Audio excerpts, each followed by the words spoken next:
Welcome to Hooray! In this section, you will find essay writing vocabulary. We have already done a part 1 series.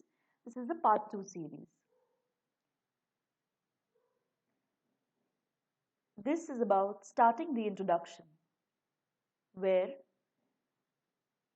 certain phrases have been mentioned, and depending on the kind of topic you're given, you could include these phrases when you're beginning. Some of them are many, some people, claim, opine, believe. Or there is no denying that, or it is often said that. It is universally accepted that. This could be used when you are talking about a generally accepted statement. We live in an age where many of us are. This could be used when you are referencing some common ideas or thoughts shared by, or other functions of certain things used by people. Once you put in the relevant points, ending the introduction or the introductory paragraph is extremely important. This constitutes your transitional sentence. So using phrases like, "Let us examine" both views before reaching a concrete decision. The following paragraphs discuss whether or and reach a reasonable conclusion, or "I oppose the view and my reasons will be explained in the following paragraphs," gives the reader a hint that you are going to be exploring the said topic or the given topic further.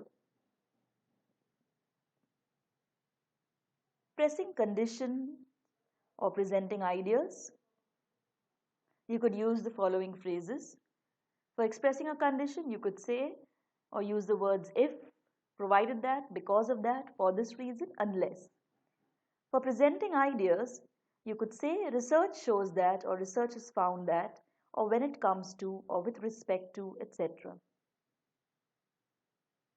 When expressing agreement, you could say "I quite agree that," "I strongly agree," "I completely agree," or when expressing further agreement, or when you want to elaborate it a bit more, use better vocabulary, you could say "I could not agree more," "I accept the fact that," "I approve the idea that," etc. When expressing disagreement, you could say "I disagree with the opinion that," or "I strongly disagree," "I completely disagree with," or "I quite oppose the opinion that," "I disapprove that," "I totally do not accept the fact that."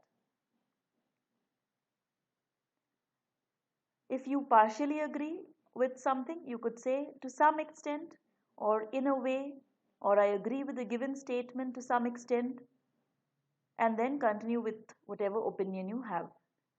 If you are specifically expressing certainty about a particular event or idea, you could say "certainly," "definitely," "no doubt," "of course."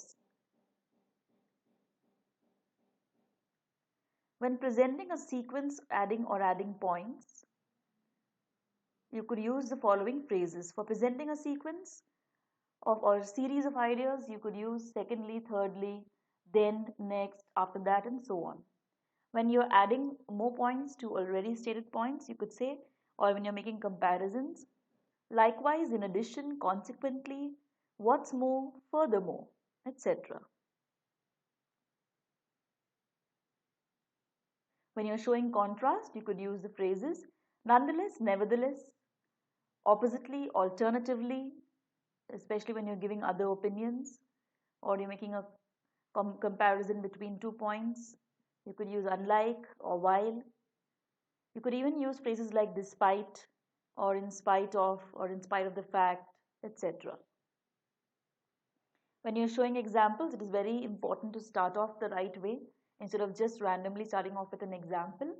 Some hinting words could be "as an example," for instance, "like," "as," "among others," "with respect to," or "to cite an example," "as an evidence," "to illustrate," etc.